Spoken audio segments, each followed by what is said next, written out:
get started here?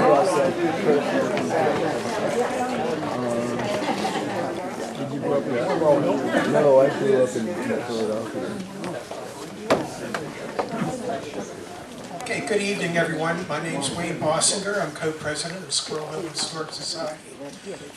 We want to thank everyone for coming to our meeting tonight. I think you'll find we have a very interesting program lined up. As is our tradition, we'd like to acknowledge and recognize some of our officers and volunteers that make this all possible. Firstly, our co-president, Jim Hammond, isn't able to make it today.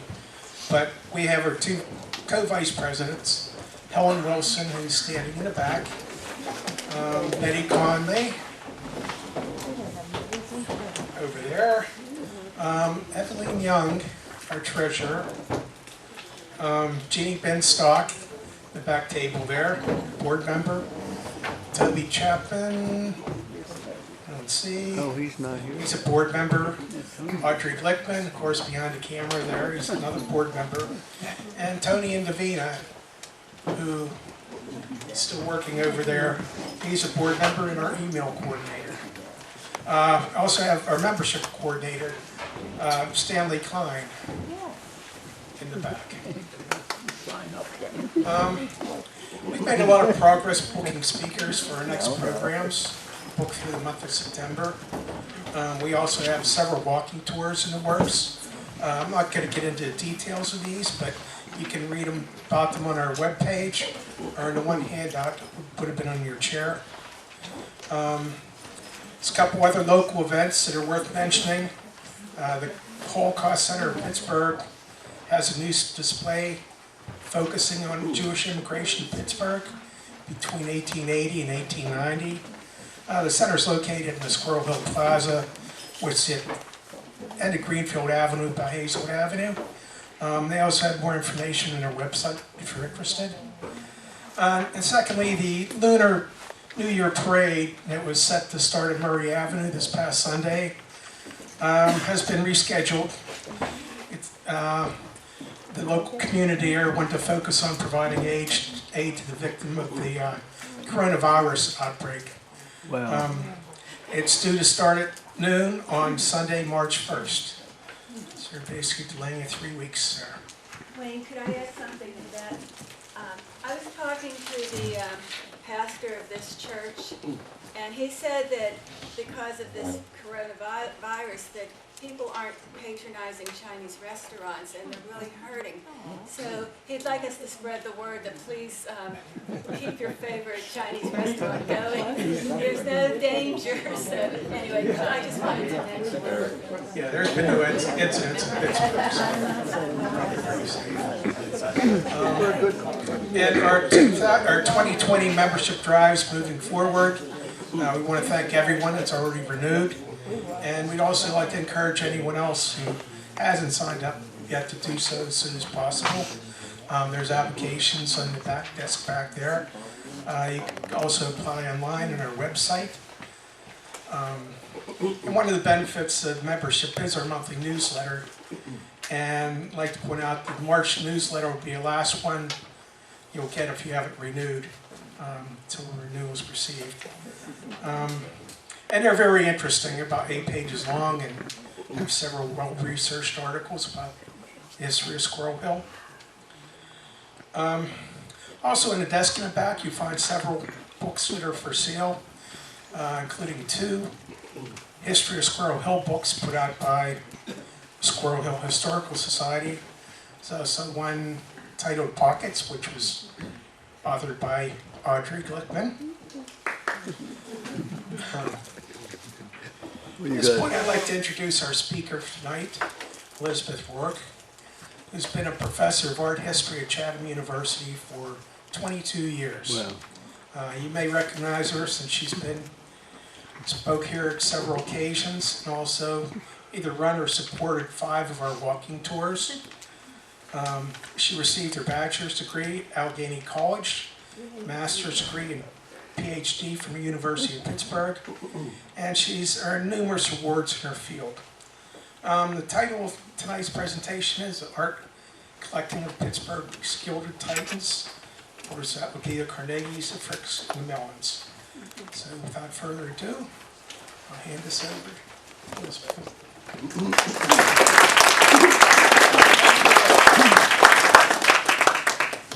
Hello? I'm not used to working with a microphone, so we'll see how this goes. Okay, well, thank you. It's such a pleasure to be here tonight. I appreciate you inviting me to present this talk.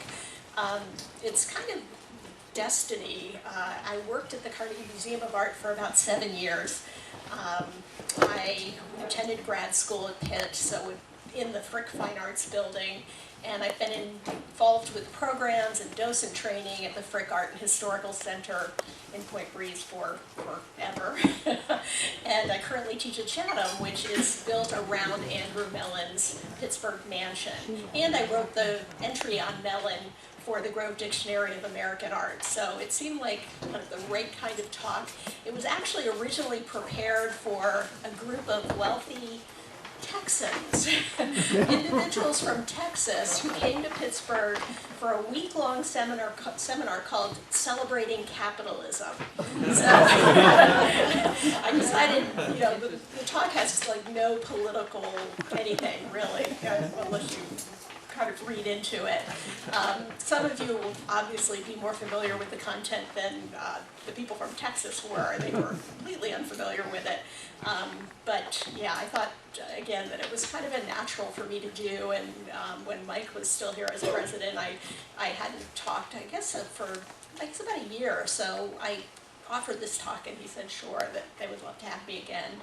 So the focus this evening, again, is on the big three, Carnegie, Frick, and Mellon. And if there's time, a lesser-known figure named Henry Kirk Porter.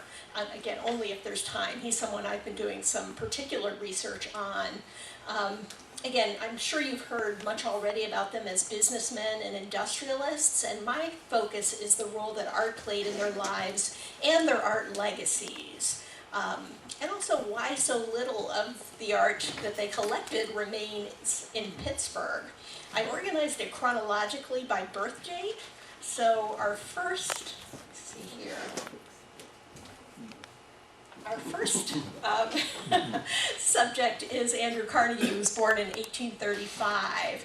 And he, without question, had the longest impact on Pittsburgh's art world, but he in fact was not a dedicated art collector. That's one thing I learned when I worked there, is occasionally a work by Andrew Carnegie would be identified.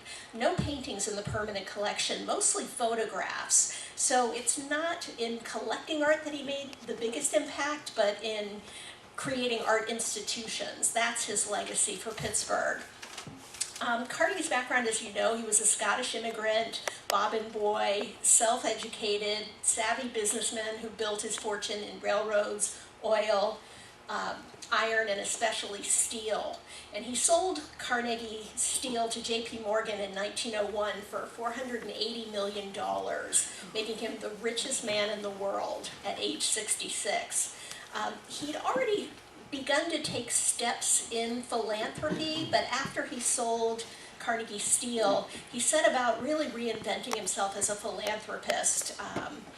He wrote in 1889 The Gospel of Wealth, which was started as a pamphlet, developed into a book, and his basic point in the Gospel of Wealth was that wealthy people were obligated to give back to improve society. Hence all the Carnegie libraries, the Carnegie Museum of Art, various Carnegie foundations. His most famous line from the Gospel of Wealth was, "The man who dies rich thus dies disgraced." So he wanted to give it all away before he passed away. So a little bit of history on the building, which again I know intimately because I've been in Pittsburgh since the early 80s and spent a lot of time here in addition to the time that I work. The original Carnegie, you can see here, was built in 1895 to 96, obviously, as we know, in Pittsburgh's Oakland neighborhood, influenced by the World's Columbian in Chicago in 1893. Carnegie saw the World's Columbian and was very impressed by the structures that he saw there, and also that particular World's Fair kicked off the City Beautiful movement. And the City Beautiful movement was, Oakland was to be our demonstration of the City Beautiful movement, with broad boulevards, lots of parkland, cultural institutions, and again, there were some at the time that he built the Carnegie, but it was probably the most important structure to, again, kind of kick off the City Beautiful movement. The parts of the museum you can see here, again, you'll recognize at the back end the library, what Carnegie called the donkey ears, those two structures which he never liked, even though they were based on the bell towers or the campanile at St. Mark's in Venice, so they had a kind of distinguished architectural history, but he couldn't stand them. And then the rounded music hall. The music hall is still, if you go inside past the music hall foyer, still has that rounded shape. It was a Beaux-Arts style structure built by Alden and Harlow. And I say here, note the author of the article. I guess you can't really see who the author is, but it was actually written by Willa Cather. Willa Cather was here as a school teacher and began to write for national and local magazines. Actually began to write short stories here. She lived in a house kind of catty corner from Chatham's campus on Murray Hill Avenue. So she was here for not a long time, but she did actually write some of the first reviews of the Carnegie International. So again, this building included a music hall, a art museum, a natural history museum, and the library. And you can tell which part is which if you go to the front of the library today and look up and you see what's called a Frieze of Geniuses, you know, important individuals inscribed on the facade, and they identify which part was which. Like the artists are in one place, the musicians are in one place, the writers are in another place. Carnegie realized within a few years of opening that the building was too small for his objectives. Particularly the Natural History Museum was growing with the acquisitions resulting from the Carnegie-sponsored dinosaur excavations. So he funded the next part, a massive expansion, which actually, oh, I forgot about this slide, sorry. I wanted to show you this slide first. It shows the Carnegie pre-1907, before, you know, we can see some of the structures that existed there, including the Shenley Hotel, which is Pitt's Student Union today. And up there, you maybe can, well, it's a little hard to see, but there's Phipps Conservatory is up there on the hill. That preceded the Carnegie, and that also was part of the City Beautiful movement. You can see the broad boulevards leading into Shenley Park, and you can also see the deep ravine that's where Shenley Plaza is today. That was filled with, I've heard that was filled with the material that they removed when they graded Grant Street, that they filled this, yeah, the hill on Grant's Hill, and they put it in there and filled it up. What interests me the most are these billboards on the back of the building. I'm not quite sure who those were for, but apparently advertising could go anywhere. So this, again, the old building before the renovations, which I was leading up to. Here's a view of the galleries in the old building. We'll talk a little bit more about these. Oh, I kind of skipped over a page here. This was originally, the art museum was originally known as the Department of Fine Arts, and elegant galleries hung salon style, which means stacked. The paintings one on top of another, which looks very crowded to us, but it was the way that museums were hung back in the 19th century. The kind of on eye level didn't really evolve until about the 19-teens or 20s, with few exceptions. It also reveals Pittsburgh's rather conservative taste. Again, this is 1896, and we're well past the heyday of Impressionism, even past the heyday of Post-Impressionism. But the contours remained firm, brushstrokes invisible, space three-dimensional. Again, this is a theme that you'll hear frequently, that Pittsburgh's art taste was always very conservative, kind of lagging behind New York. This is a view, actually, of the 1896 International, which, again, is world-renowned because it's the second oldest international exhibition of contemporary art in the world. It's beat only by the Venice Biennale, which was founded in 1895. And Carnegie's objectives, which kind of explain why the collection is the way it is today, was to purchase the masterpieces of tomorrow from the Carnegie International, which means basically buying contemporary art. Again, he did not have a big collection to give the museum, like many founders do, and he knew that collecting contemporary art was also kind of a cheaper option as well. Contemporary art's not as expensive as the old masters.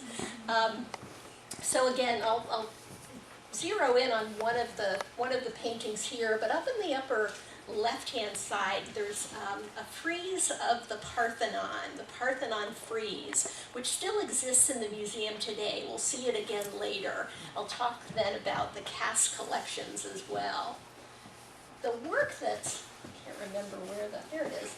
This work right here is the only one that I recognize as still in the collection today. It's a work by Pierre Poopy de Chatham called A Vision of Antiquity, Symbol of Form, 1885, so being shown a good 10 years after it was painted.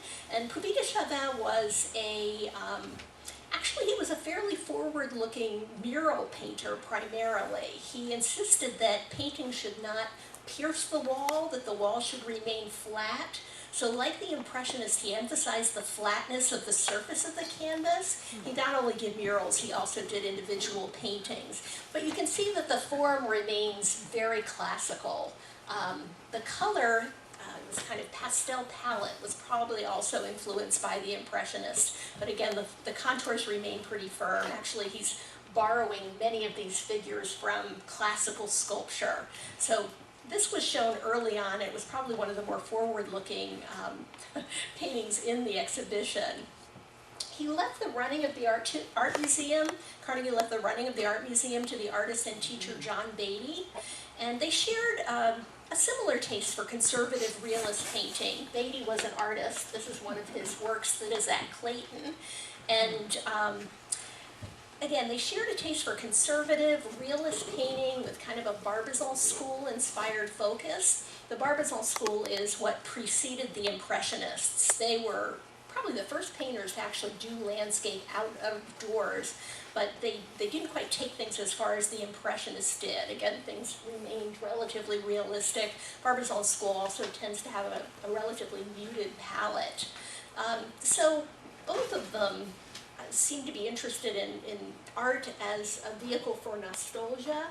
Both also saw the role of art as providing, and this is from Beatty, sweetness and light.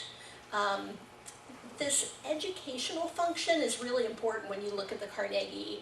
It was intended, like many other early art museums, to improve the masses. Everybody feared that democracy would kind of bring people down to a lower common denominator, and that museums would improve the masses. So, again, it's interesting to see how many the images of people inside the museum looking at the works of art. It's often very crowded. This was the first painting purchased from an international, and again, it kind of supports that conclusion that they preferred realism. This is by Winslow Homer, called The Wreck, and also preferred American artists. Half of the artists in the International were American. Carnegie really made emphasized American art. Again, here in this painting, kind of reaffirming his taste for realism. So again, as I said before, before I realized I'd forgotten a page, Carnegie realized within a few years of the opening that the building was too small. And he paid a considerable amount of money for an addition in 1907, this massive expansion that we know as the Carnegie Museums today and library. Here you can still see the original part of the museum, which is today the library's entrance, right here. What was added, well, the music hall was covered. The rounded part is no longer visible. You can see that the donkey ears are gone, and the music hall foyer was extended out to Forbes Avenue. So, again, a considerable change. some of the spaces inside are really kind of astonishing. Again, I wanted these Texans to see some of our amazing spaces. I could talk about this room for 10 minutes easily, but we have to move on. This is the Music Hall foyer, which is based on the Hall of Mirrors at Versailles. It's filled with multiple marbles that the legend is that they're marbles, various colored marbles that came from the countries that Carnegie had business dealings with. The gold or the gilded ceiling in itself cost $14,000 in 1907, which was, again, an amazing amount of money. Hard to see, but as I note in the caption, way back here is a portrait of our benefactor. As you know, or as you may know, he was a very short individual. He was only about 5'3", so about two inches taller than me, or maybe 1 inch because I'm wearing heels. And it's an interesting sculpture because it's life-size, but he's placed up on this throne, so he looks so very large and grand. The throne is topped by thistles, which are a symbol of Scotland. So if you go into the music hall, look for the thistles on top of the throne, and the thistles that are in much of the marble work around the sides and around the doors. You'll see thistles as well because of his love for his Scottish origins. The expansion, again, moved down Forbes Avenue and, again, expanded out this side, the music hall, the middle here, the Museum of Art, and this side, the Natural History Museum. In the front, by the same sculptor who sculpted Carnegie for the interior, are what we call the Noble Quartet. And again, where they line up parallels the part of the building that they represent. So Shakespeare is here on the corner, since he's linked to the library. The next one is Bach, who is linked to the music hall, then Michelangelo, who's linked to the Museum of Art, and Galileo, who's linked to the Natural History Museum. So next time you walk down Forbes, look at the Noble Quartet, and you'll get a sense of what the museum, how the museum was originally organized. You can see here as well Carnegie Tech in the background, up here, and also you might be able to make out Phipps Conservatory over here. And again, this kind of combination of grand buildings, broad boulevards, and parklands that characterize the City Beautiful movement. Any idea why Carnegie's Museum of Art did not attract the art collections of fellow Pittsburghers like Frick and Mellon? Anybody know why? Yeah. Frick took his art collection to New York. Yeah. And Mellon bought a lot of his art from Russia. Right, I was going to bring that up. He had some disagreements with the Internal Revenue Service, and as a negotiation, he gave his art collection to the nation. Yeah, exactly. Prosecuted. Yeah, the other reason that I've heard, which again is kind of scuttlebutt among the staff, is that Pittsburghers, even though they were Pittsburghers, Frick and Mellon did not want to give their collection to a museum called the Carnegie Museum. They were unwilling to kind of subsume their collection under the name of someone they didn't always get along with. So again, Frick took his collection to New York, and Mellon took his collection to DC, to our great loss. Yeah. John Beatty must have been a kind of a pivotal character in as much as he was a consultant to Carnegie, and his work appears in Clayton. So yeah, he was like very important. Yeah, he was a very important individual in the art circles in Pittsburgh. He actually curated the first internationals as well, up to about 1920, when they had the annual Carnegie Internationals. Beatty curated them. So again, his taste and his kind of attitude towards the way art should function in society was very congenial with what Carnegie wanted to do with it. The centerpiece of the again, wanted to show our great spaces, is the grand staircase, which used to be the main entrance to the museum. So you would go in the door and you'd be confronted by this huge kind of 3-level, very impressive, again, beautiful marbles from all over the world. And it's likely, it was painted by John White Alexander, who was a Pittsburgh-born artist, but lived in New York at the time and actually painted all of these in New York. They're not murals, they're painted on canvas. And I've heard it called by different names. It shows figure here, which is coming from over here, which some have said looked like a young Andrew Carnegie or a young John White Alexander. I've heard it called the Apotheosis of Pittsburgh. Apotheosis means raising up, and we see this figure raised up into the heavens with kind of, if you look closely at the side here, you see these kind of demons' faces rolling away. I've also heard it called the Apotheosis of Industry and the Apotheosis of Labor. So I'm not sure quite which is the correct title, but its message is extremely clear. It's, again, that message from the Gospel of Wealth. The first floor has images of men at work in the steel mills. Moving up the stairs, you've got this, again, kind of allegorical scene here with the armor-clad knight that represents Pittsburgh.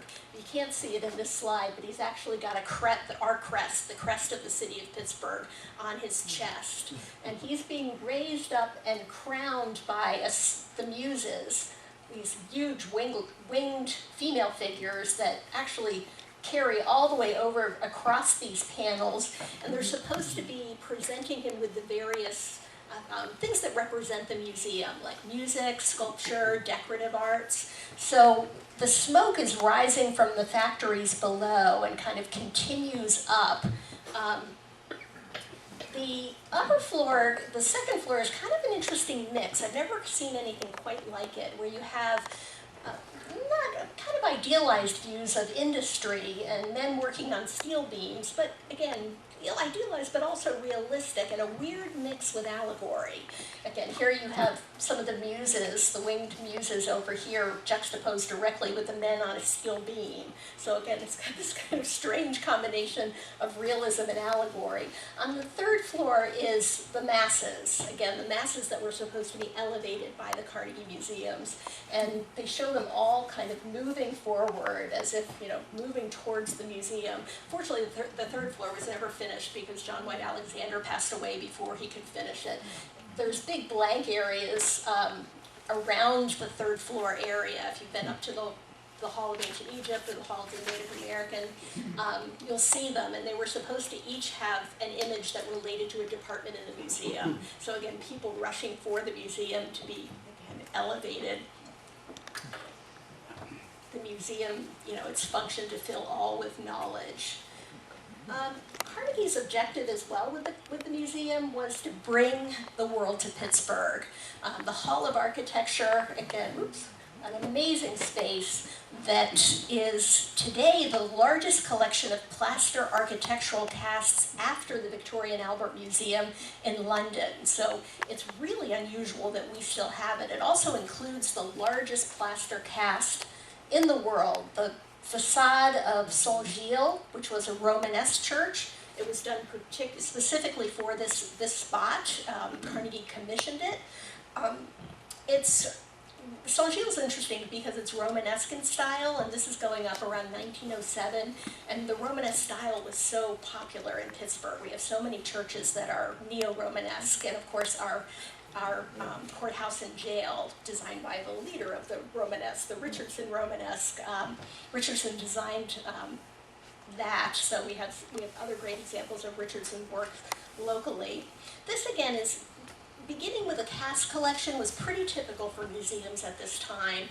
We didn't have in America ancient sculpture or medieval or Renaissance masterpieces, and again, the objective of early museums in America, early art museums, was education primarily. So they thought of cast as almost as good as the real thing, because people could come in, people who could never go to the south of France and see Saint-Gilles or a model of the Parthenon or parts of buildings from the Acropolis. So again, it's kind of strange, and most museums, like the Met, had a huge cast collection, Boston Museum of Fine Arts had a huge cast collection. They've all gotten rid of or put into storage their cast collections. We're one of the only few major museums that still has this cast collection out, And I think it has everything to do with the space. What are you going to do with this space? It's huge. And it's filled by these casts. It was funny, when I came here in the 80s to go to graduate school, the collection, the cast collection, was viewed as kind of an embarrassment because there were copies and, they were a great teaching tool. I was a TA at Pitt. But they weren't really paid any attention.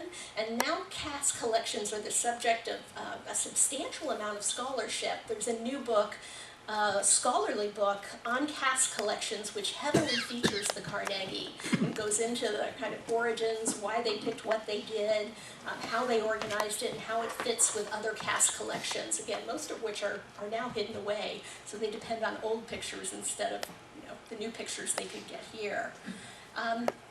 The Hall of Sculpture is next to the Hall of Architecture, of course, and its dimensions are based on the interior room of the Parthenon and the inner room, or naos, of the Parthenon. And the marble is from the same quarry as the Parthenon, this beautiful white Greek marble. Note again, this is where I said we'd see the Parthenon Frieze again. The frieze, the cast of the frieze, runs along the top of, right below the skylight. And initially this was all sculpture. This was the Hall of Sculpture, and all the sculpture that you see now in the Hall of Architecture was all over here, plus a lot that's in storage or it's been damaged so it can't be out. And this was all just architecture. They've kind of moved the sculpture into the Hall of Architecture and just have a few pieces in the Hall of Sculpture. So Carnegie's legacy was profound for Pittsburgh. One of the sources I was reading said that it is to the credit of most of the creators of America's fortunes that they have left a significant portion of their wealth to charity, but no one did it with the energy and creative capacity of Andrew Carnegie. So again, not an art collector, kind of, not consistent with my title at all, but a creator of great art institutions. Okay, so this is actually Andrew Carnegie on the left in 1881, which is the year that he met Henry Clay Frick. This is Frick around the same time, and then his wife and their children a little bit later. Carnegie was Frick's employer and left him to run his businesses in Pittsburgh when he was traveling. Carnegie was a wheeler-dealer and, again, a self-made man. Frick was the product of a wealthy family, at least on his mother's side, and much more refined, had kind of much more developed taste than Andrew Carnegie. Perhaps that's why he became a collector and Carnegie did not. And we know so much more about Frick's family life because of the gift of Clayton and the development of the Frick Art and Historical Center. Before the marriage, he was a wealthy bachelor, best friend of Andrew Mellon. You see them here with two other individuals. This was to document their first trip to Europe, their first art buying trip to Europe in 1881.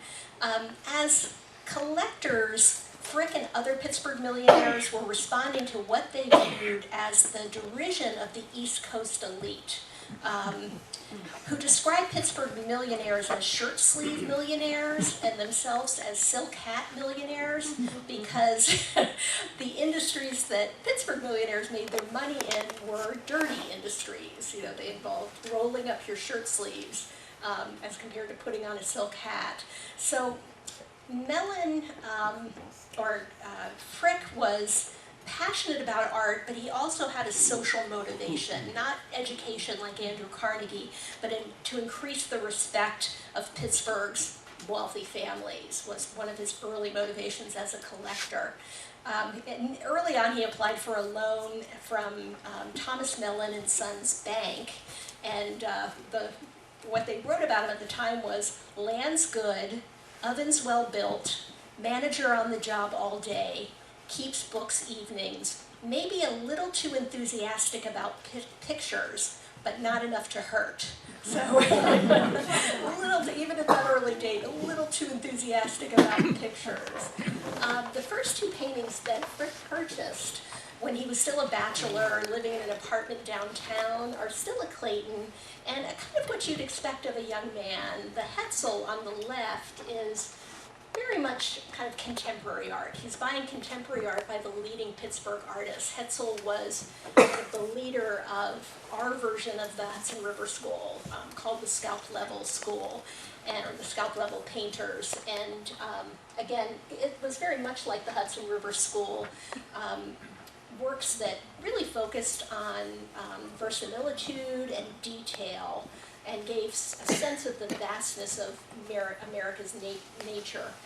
This is actually a very large work. It's, I think, even bigger than you're seeing it here. So it's big, it's in the reception room, or at least it was last time I was there. Sometimes they move things around.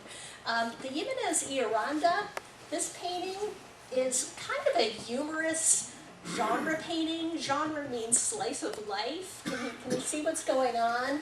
It's called Au Louvre, or At the Louvre. And it shows a young girl kind of looking up at a nude statue and her chaperone trying to drag her away. So you can see how this would be enjoyable to a bachelor and his mates, that they'd get a good chuckle out of that. This one is still at Clayton as well.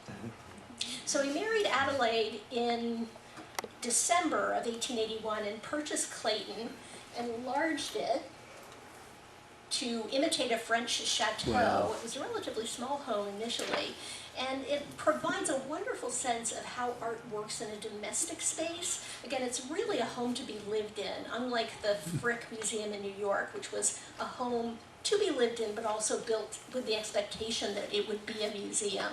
So you get a sense of, again, how art functioned in the home.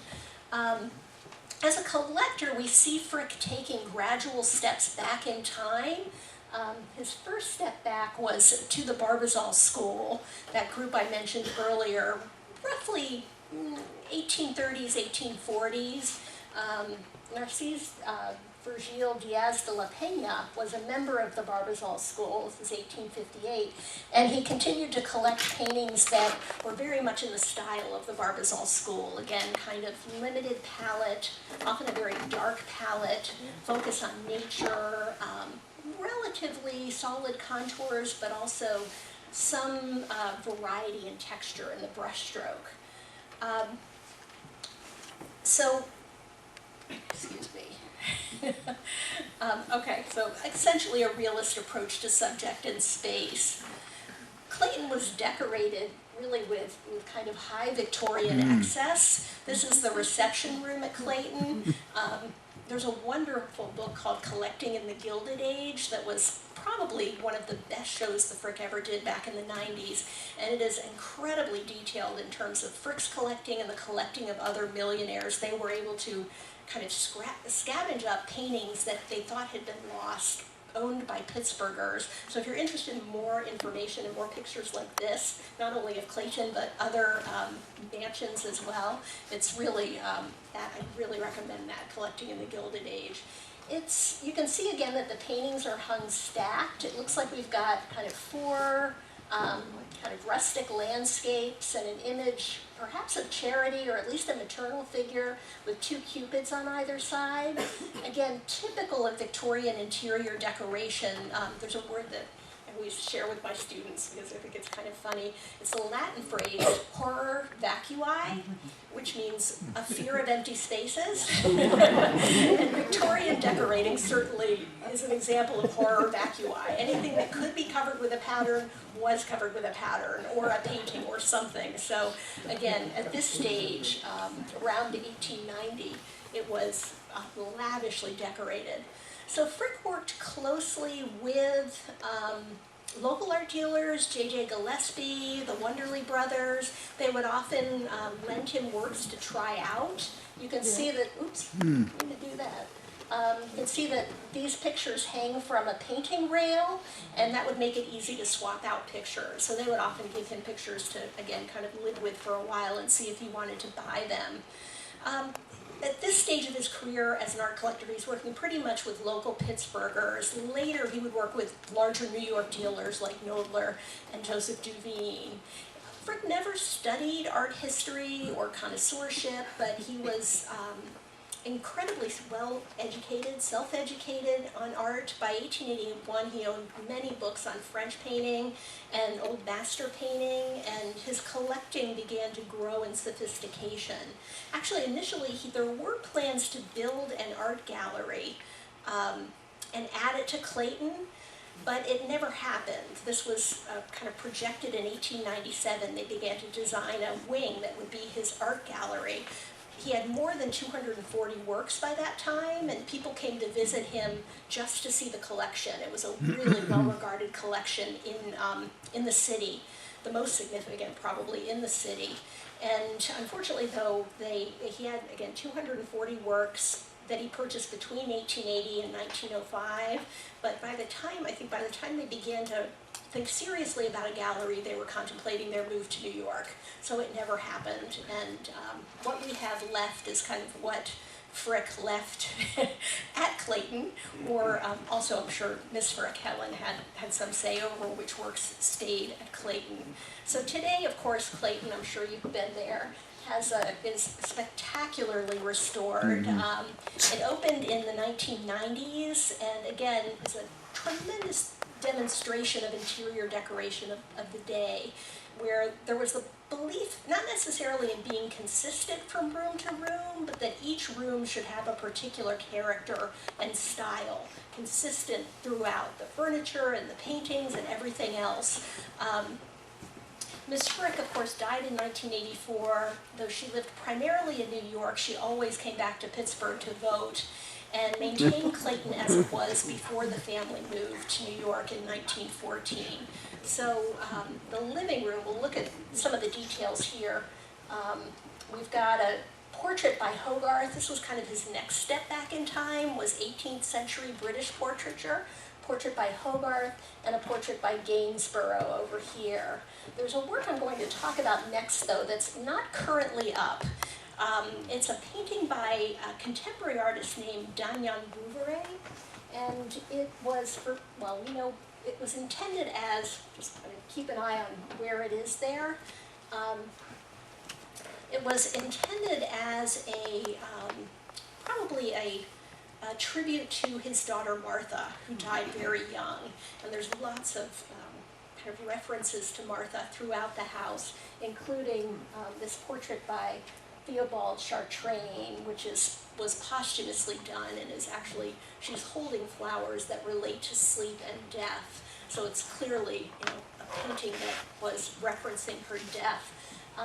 This is called Consolatrix Afflictorum, and it's kind of hard to tell exactly what's going on, except for this figure probably is the one who needs to be consoled. Again, Frick continued to collect contemporary art. He had particular affinity for French art, which was very popular in Pittsburgh. That's what people bought primarily, was French art. Dagnan Bouveret was also a favorite of the French salons, the large exhibitions that were held annually.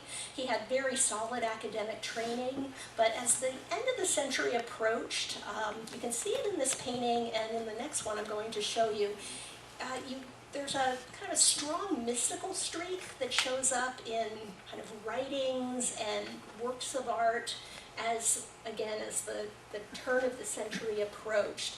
And I see that here as well. Not real clear on the subject matter. It looks like, again, probably Madonna and Child. Where they are, not real clear. But again, his response to the death of his beloved daughter, Martha. It was commissioned for the dining room, and it was placed, oddly, in front of a huge fireplace, which is not good for a painting, which is why it's no longer up right now. It needs conservation. It's a huge painting, and I remember it was still up when I was at Clayton way back when. And again, it's not the best location. Painting should not go in front of a heat source. So it's not currently on view. We know that Frick lent about 12 works to the first Carnegie International, though only one that I know of entered the collection. One major work entered the Carnegie collection. Again, they had kind of a up and down relationship. I knew art history was changing in the 1980s when this painting returned to the Carnegie's permanent collection. Again, I've been there, started graduate school in 1982, so I've been there a long time. And for a long time, academic painting like Damien Bouveret's was dismissed by scholars. In the 80s with postmodernism, that completely flipped, and you have a lot of attention to contextual art history and art history that focuses on paintings by academic painters, ones you'd, again, never see in the museums back in the 70s. So this, too, is late 19th century, and again, it has that kind of fin de siècle weirdness about it. It's an image of Christ and the disciples at Emmaus, and it's a huge painting, much bigger than you're seeing here. And again, it's his only significant gift to the Carnegie. He kept a small version of the painting at Clayton. Again, he admired Damien Bouveret a great deal, and there's a preparatory sketch for the head of Jesus in Adelaide's bedroom. So there are some kind of remnants of this painting at Clayton. Before the move to New York, as I mentioned, he began to focus on 18th century British portraiture, which is kind of the period in England that's verging on Romanticism. This is the portrait of Richard Brinsley Sheridan, a playwright here, which always to me looked unfinished. I don't know if, I think because of the faux spandrels in the corners, perhaps it was intended to be framed and that covered up, but frankly, Gainsborough got pretty bored after he painted the faces and didn't go much farther. This painting, though, has a link to one of his most important portraits. This is Gainsborough's portrait of Mrs. Richard Brinsley Sheridan, which is at the National Gallery and in all of the survey books as kind of the premier example of Gainsborough's portraiture. So husband, wife, she got the major treatment, he got kind of the minor treatment. There are a few works at Clayton that surprise me, and I wanted to point out two of them. One is a Pre-Raphaelite still life by William Holman Hunt, which hangs in the children's bedroom today. The Pre-Raphaelite Brotherhood initially was kind of rebels who wanted to break away from the academies, the British Royal Academy, and they dismissed everything that the Academy supported, including, they called Joshua Reynolds, who was the president of the Royal Academy, for the first president of the Royal Academy. They called him Sir Sloshula because he painted such murky brown shadows. They aimed instead for clarity, which you can see here. Meticulous detail. It's gouache on tan paper, and again, unlike anything else at Clayton or anything else that I've seen at the Frick Museum in New York, the biggest influence on the Pre-Raphaelite Brotherhood was a art critic named John Ruskin, who was probably the most important art critic in the English-speaking world. And Ruskin kind of encouraged their hyper, even photographic detail. One of his famous lines is, "God is in a blade of grass." So again, you can kind of see here the intense focus on the texture and the light and the shadow. Again, I don't think he collected any other Pre-Raphaelite works, but it kind of fits in the children's bedroom. The other surprising work is when you get kind of to the end of the tour in the library upstairs, there's a work by Monet, which again always kind of takes me back because leading up to it, there's a lot of kind of Barbizon school painting, and again, more traditional dark palettes. Really unexpected, given his the more conservative nature of the rest of Clayton's attention or collection. It was purchased in 1901 from Durand Ruel, who were Monet's dealers, who also had a satellite operation in New York City. It was exhibited by Monet in the Salon of 1880, and Monet referred to it as a discreet bourgeois painting.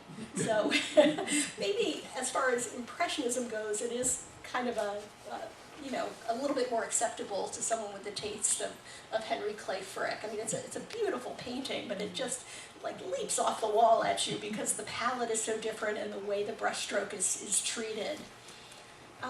Again, the Frick in New York The Frick residence initially was built with the purpose of one day being an art museum. It also was the family's home, so they lived upstairs, their art was displayed downstairs. And Frick had begun to purchase old masters before he left Pittsburgh, but he didn't leave any in Pittsburgh, and he began to collect in earnest after his move to New York and before his death in 1919, I think. So again, it was always intended to be an art museum, and it looks like an art museum downstairs. It has a number of masterpieces, works by Rembrandt, Rubens, Constable, Turner. This is my favorite work in the collection, Giovanni Bellini's St. Francis in the Desert. Early-ish, kind of early Renaissance painting by a Venetian artist, and just beautiful. I mean, the sky is this crisp blue, and again, this kind of almost photographic realism in the details, and this clear affection for nature. Nobody's quite sure exactly what St. Francis is doing. Some think he's praying, some think he's receiving the stigmata, but he's clearly celebrating nature, which was characteristic of the Venetian Renaissance, was this love for nature.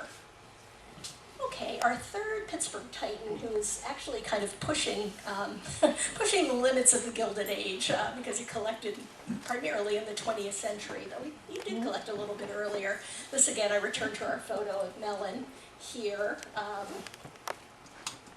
So here again with there are two friends, here's Frick, who they traveled to Europe with in 1881.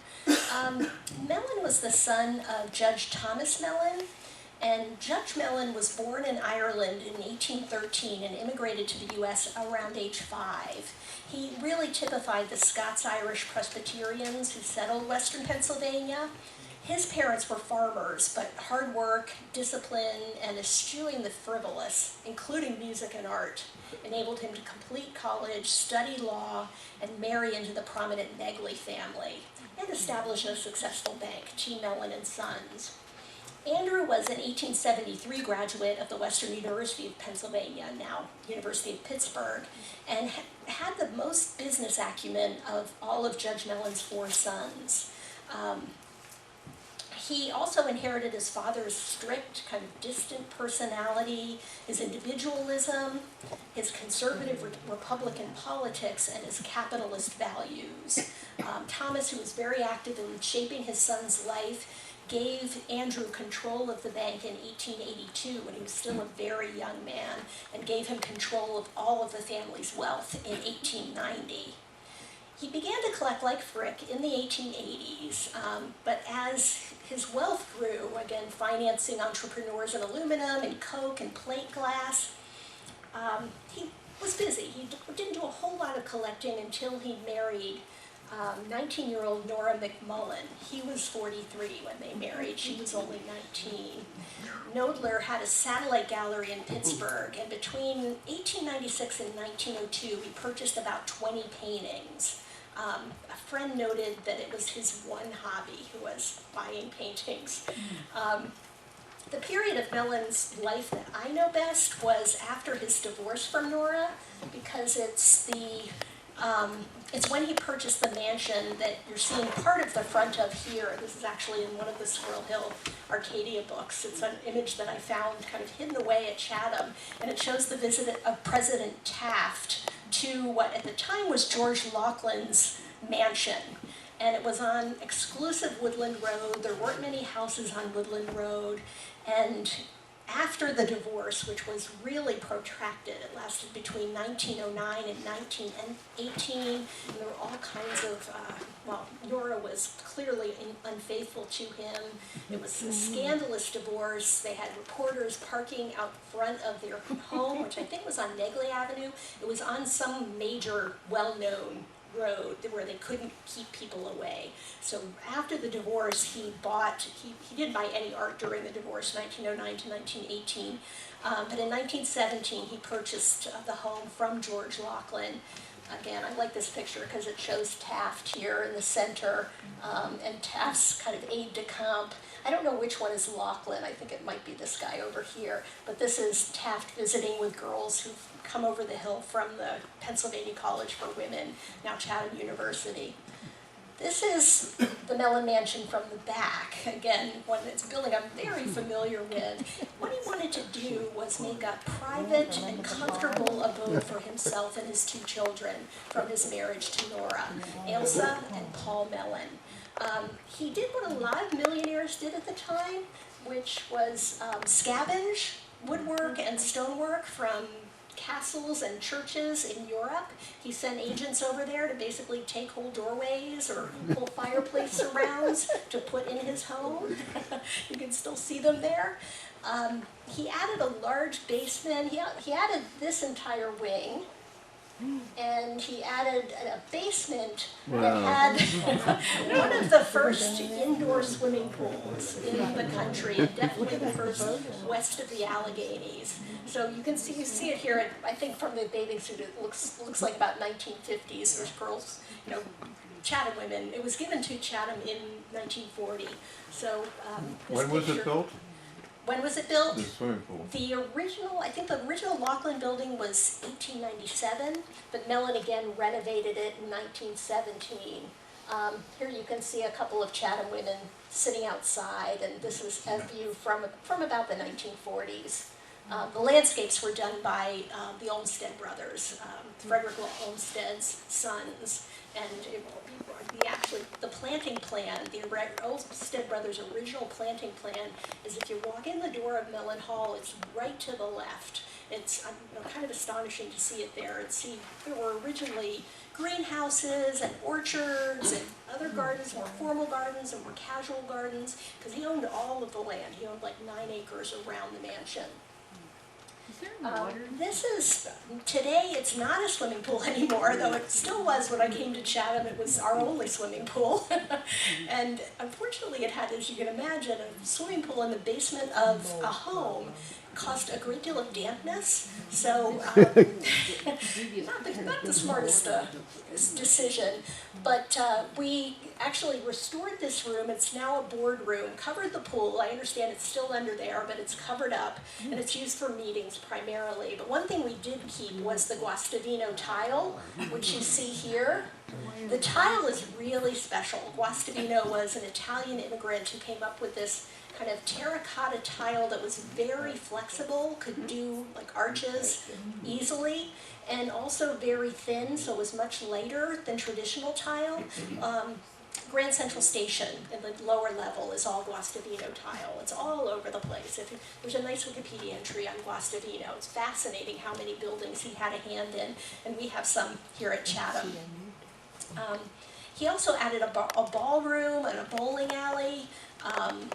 He lived there only until 1921, when he was called to D.C. by President Harding to serve as the Secretary of the Treasury. His travels in Europe with Frick, again, kind of inspired his first purchases, which were primarily contemporary landscapes. And one of his very first purchases, I couldn't find a color image of it, but it's Frank G. Millet's Anthony Van Corlear, The Trumpeter of Amsterdam, which is now it's kind of a historical genre painting of Anthony Van Corlear, and painted in 1889, so contemporary art. Again, art collecting was a rare departure from Judge Mellon's example. Thomas considered art artificial wants, so Mellon was kind of breaking away from his father by collecting art. By 1905-06, he was focusing more on, increasingly on past periods.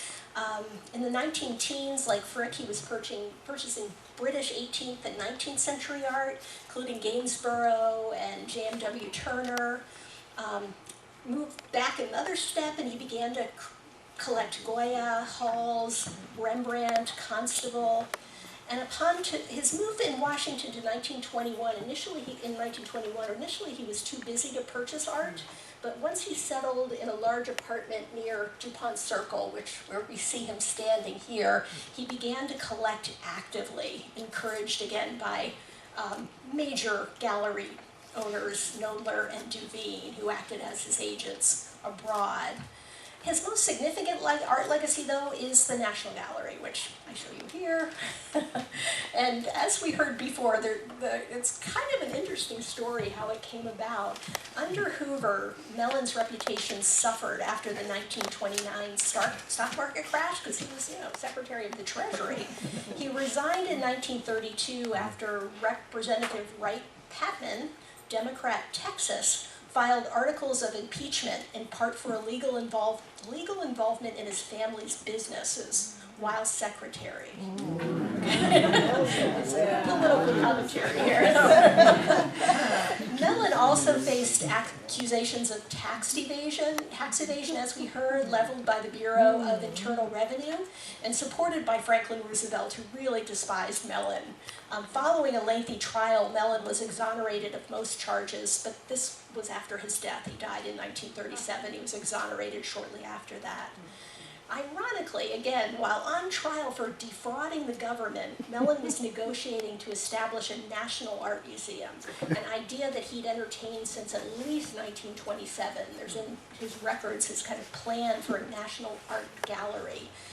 From the late 1920s and into the early 30s, he collected actively with this goal in mind, with creating, again, a kind of a comprehensive, at least comprehensive in terms of Western art, national gallery. He favored Dutch 17th century and English 18th century portraits and landscape. He also filled gaps in his collection. He hadn't been really actively collecting Renaissance art, but he began to purchase Renaissance art. This is Botticelli's Madonna and Child, 1470. So after Mellon secured Roosevelt's support, Congress authorized the National Gallery in 1937, and Mellon's gift was 126 paintings, 26 sculptures, and money to build the gallery. Reputedly the largest gift to any nation by a single individual. Just buckets of money and works of art. Mellon insisted that the gallery not bear his name. Maybe he learned something from the Carnegie Museum of Art. He knew that it would limit other collectors' gifts. And before it opened, before the gallery opened, they actually secured the Samuel H. Kress collection of Italian paintings, really important collection of Italian paintings, Chester Dale's early American paintings, and Joseph E. Widener's eclectic collection. Again, they were giving it to a national museum, not Mellon's museum. A particular coup, which you mentioned before, in his collecting was a 1930 to 31 arrangement via Knoedler's with Russia's destitute Soviet government. For $6,654,000, Mellon acquired 21 works from the Hermitage by Jan van Eyck, by Botticelli, by Titian, and others, including his first $1 million purchase, which was Raphael's Alba Madonna. The deal was kept quiet because the Soviets were reluctant to reveal that their salvation was an American capitalist, and nor did Mellon want it known that he was negotiating with communists, so they kept it kind of quiet. Mellon also supported other institutions, giving millions of dollars to the University of Pittsburgh. His philanthropy also diverged from his father's ideals, perhaps influenced by Andrew Carnegie's Gospel of Wealth. Mellon was a very complex figure. There's some very good biographies of Mellon, and when you read them, you really get a sense of a man. He was notoriously tough as a businessman and a plutocrat, an attentive but unemotional father, could not express emotion, which again is a very kind of Scots-Irish Presbyterian thing, speaking as a Presbyterian, Scots-Irish-oriented Presbyterian, and a benevolent yet self-effacing philanthropist who loved art but had difficulty articulating why. He was never really talked about his purchases or why he bought them. So that's our third Titan. See how we're doing in terms of time here. Okay, I think that's it. I was going to talk about Porter, but you'll have to wait till the article I write about Porter's collection. What industry was Porter was in railroads. I actually got into him because, as many of you know who heard my talk last year, one of my research interest, my primary research interest right now is cemetery sculpture. I actually am the editor of the only peer-reviewed journal dedicated to cemeteries and grave markers. Not something you'd find on your kind of local bookshelves, but it is, I feel like I'm shaping the field. And this angel out at Allegheny Cemetery always fascinated me, and I was able to dig into its history and find out a lot about it. He was in railroads, making rail cars, particularly smaller rail cars. And again, just for a second, what his taste, I think, was very much shaped by his wife, Annie Mae Hegeman. And I think it was her more so than him. When I was doing training at the Frick on the collection at Clayton, which I'll be doing again in a couple of weeks. On March 2nd, I'm doing more docent training for a new class of docents and teachers at the Frick. I had a question when I was talking about Pittsburgh collecting in general, which was, aren't there any women collectors? And I thought back through the book, Gilded, Collecting in the Gilded Age, and I couldn't come up with any. And then someone said, oh, well, what about Annie Mae Porter? And I was like, Porter, rings a bell. Turns out she was Henry Kirk Porter's wife and very instrumental in bringing artists to Pittsburgh who were in the Carnegie International, particularly William Merritt Chase, who you see here. He became a very close friend. Chase and the Porter's taste was very much geared towards the aesthetic movement, which is an alternative in the late 19th century that focused on very kind of refined styles, brushy palette, or brushy technique, as you can see here, self-portrait. But Annie Porter was one of the founders of the Shinnecock School, which was one of the first schools primarily dedicated to women who wanted to become artists. So this is an example of the kind of painting Chase did at the Shinnecock School. This is the Porter's art gallery, a bit of a two views of the only private art gallery in Pittsburgh. No, it wasn't the only private art gallery in Pittsburgh, but it was the only building or kind of wing that was added specifically to be an art gallery. And again, he gives more views of his art gallery. And this is the kind of things that he collected. Again, still pretty conservative for the time he's buying in the early 20th century.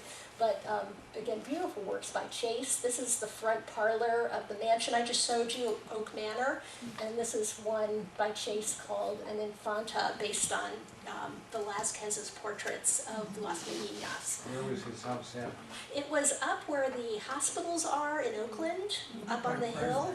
Yeah, up there. So it was torn down quite some time ago. And his office building possibly was in the corner of Grant and 6th. I think he did have a downtown office. That was the Porter building down there. Okay, I know his factory was out in Lawrenceville, just a couple of blocks from the entrance, the Butler Street entrance to the cemetery, and today it's lofts, of course. In Lawrenceville, it's a factory that's turned into lofts. And he has Yeah, go ahead. Thank you for a great talk, and I was reminded of the memorable talk that you gave of the cemetery art that, Oh, yeah. last year or so. Yeah, It was a wonderful yeah, talk. that's my thing. I know it's kind of a weird niche area of research, but I just find Allegheny is just a fascinating place to visit. If you can kind of get over the fact that it's a cemetery, I mean, the cemeteries, like Allegheny, were the first public parks. They began, this type of cemetery began in the 1830s, decades before Central Park or any of the other public parks. Actually, Frederick Law Olmsted and Calvert Law, when they were, Rocks, when they were designing Central Park, Olmsted said, I want it to be like Greenwood Cemetery, but without the graves. So, that kind of style of landscape design, like Shenley Park, winding pathways and different, flora and fauna, that had its origins in this country in the rural cemetery movement, which Allegheny is a prime example of, and has great sculpture. I have two quick Yeah. questions. One, the lost treasure trove of Mellon's art that went to Washington. Did any of it ever hang in Pittsburgh at all? That's a good question. I really don't know what was in the Mellon Mansion. I know that he was doing some, I would guess that probably some of the earlier Well, I'm sure that the early works he purchased were there, but by the time he moved in 1921, he was beginning to buy old masters, so it's possible. Today, the only things that remain are, there's one portrait of Mellon, which you see when you walk in the front door, that is a copy of the portrait that was painted for the Treasury Department. Mhm. And all the girls are supposed to say, or girls and boys today, since we are gender inclusive. I've learned that going co-ed is not PC. We're gender inclusive now. So they're supposed to group Mr. Mellon when they walk through, or they risk not graduating or something like that.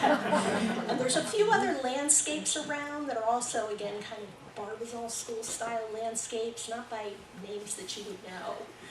Again, took everything to DC. And again, they gave the house to the university or the college at the time in 1940, so it really wasn't in the family for too long. So, okay, you said you had a second question? Yes, the other two great industrialists, Pittsburgh, Heinz and Westinghouse, did they collect? Good question. They don't. I don't know. Maybe some of the Frick people who are here know. Collected ivory. Okay, Heinz collected ivory. There's a lot of the natural history. Oh, okay. Story. Okay. Yeah, when I Googled Annie Porter and her daughter, Annie Mae Hegeman, I found that they'd given all kinds of stuff to prominent museums, particularly lace collections, and I was like, lace collections? Where do you ever see lace collections? But apparently that was a thing for wealthy upper class women to do at the time, was collect like Renaissance laces and later laces. So learned a lot from that research. What about Westinghouse? Does anybody know? He collected patents. Yeah. I don't remember seeing him collecting in the Gilded Age books, so I would tend to think not. Yeah. Other questions? Yeah. Now, the dealers from whom these titans bought paintings, were they based in Pittsburgh or New York or Europe or a mixture? I missed the beginning of that. Where were the dealers based? Yeah, initially when they started collecting, both Mellon and Frick bought from J.J. Gillespie and the Wonderly brothers, both of whom had galleries downtown. Gillespie's been around since like the 1830s or 40s. And then as they got more sophisticated in their taste, they began to buy from New York dealers, some of whom had satellite galleries in Pittsburgh because they knew this was, a market that was buying. Nodler, Devine, others, who kind of acted as agents for them. And then they stuck pretty much with those New York dealers for the rest of their collecting lives. The grand staircase there in Carnegie Library, one of the panels you mentioned shows all these folks approaching the library. They seem to be ascending the stairs, or they're up on the grand staircase. Right. All these folks, you didn't say who they are. Are those supposed to be immigrants? It's interesting. They're all white, which is one thing that's kind of problematic, and actually all the laborers are white as well. And by this time, the time it was painted in 1917, there were a number of African Americans who worked in the steel mills, but you don't see them in the painting. It may have been because Alexander was thinking about what the steel mills were like when he grew up. It's a mix of people. It looks like all classes based on the way that they're dressed. Particularly all ages, a lot of children, older people, middle-aged people, and again, they're all kind of, moving forward. Well, that was my next question. Everybody looks Northern European, Yeah, and the first thing that jumps out at you is no blacks. right. And I was wondering was that the painter's decision, or Carnegie's, or? I don't know. I think that Carnegie certainly worked with Alexander on the iconography of the entire staircase, but who made that decision, I don't know. No Italians, no Greeks, no. Well, again, No Spaniards. basically white people, and the men on the lower level mostly have their shirts off, and they're all like really buff, like 30-year-old, very healthy-looking white men. There's one older man whose back is kind of bent that you can see if you kind of walk around and seek him out.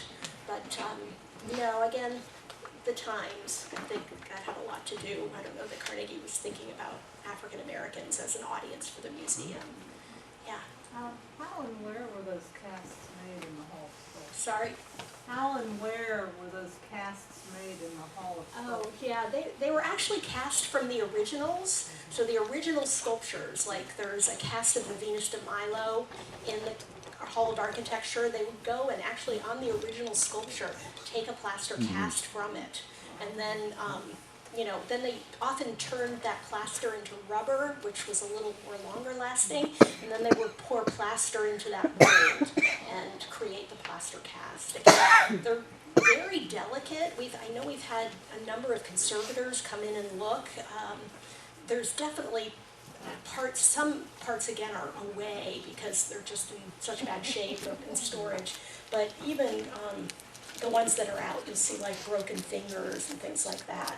Because again, plaster is not a real stable medium. No. Breaks easily. Most of the architectural ones are short cathedral areas.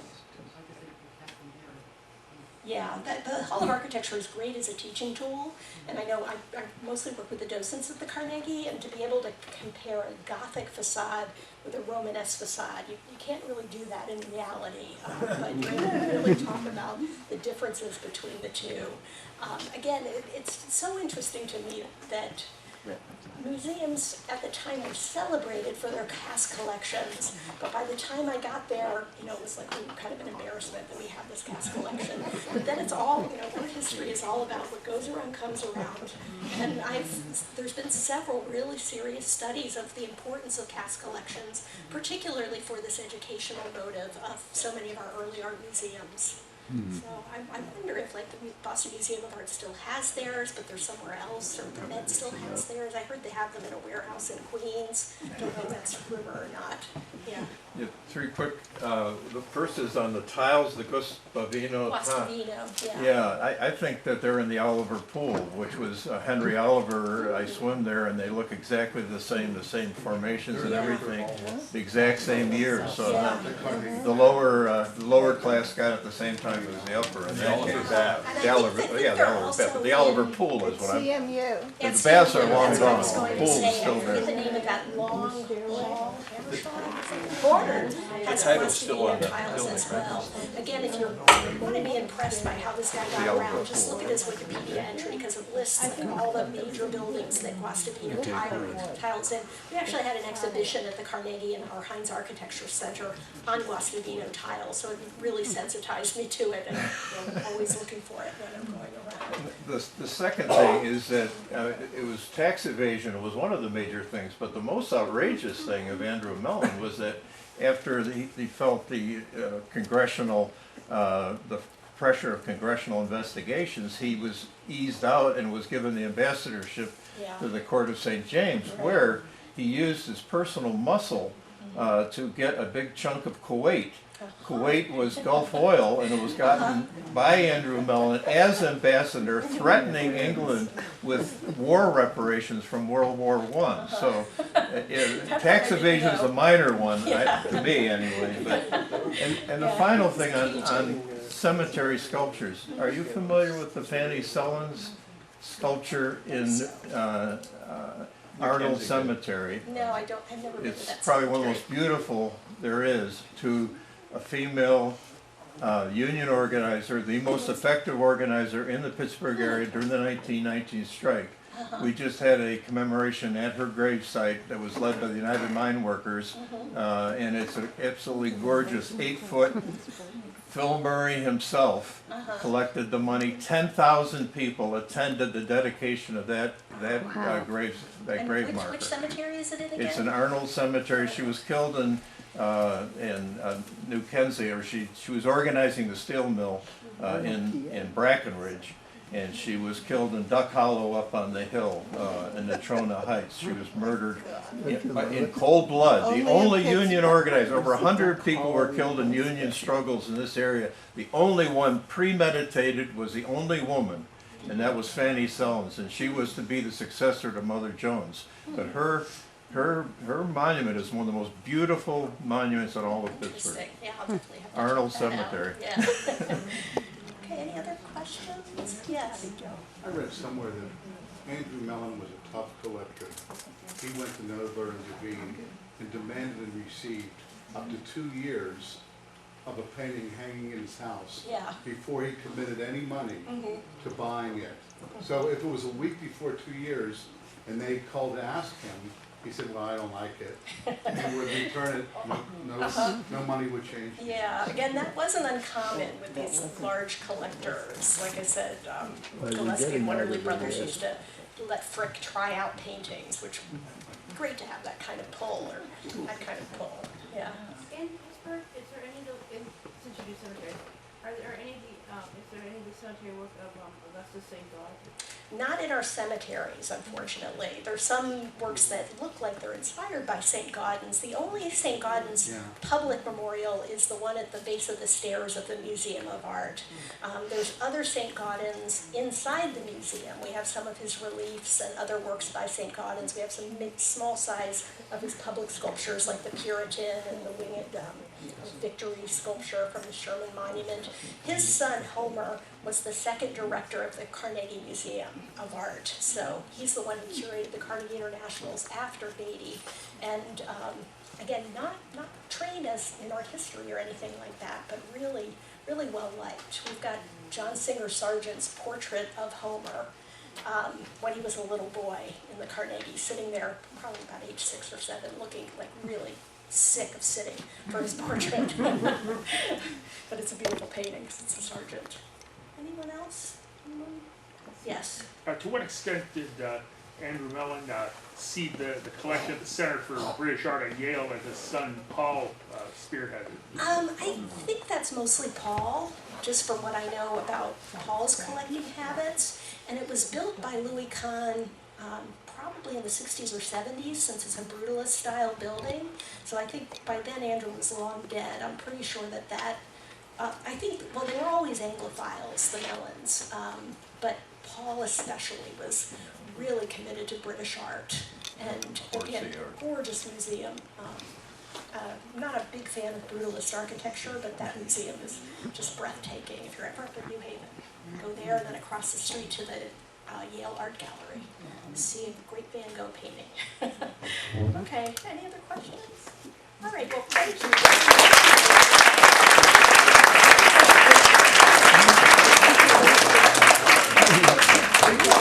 Thank you very much, Elisabeth, and I want to thank everyone who showed up tonight. That was. Look forward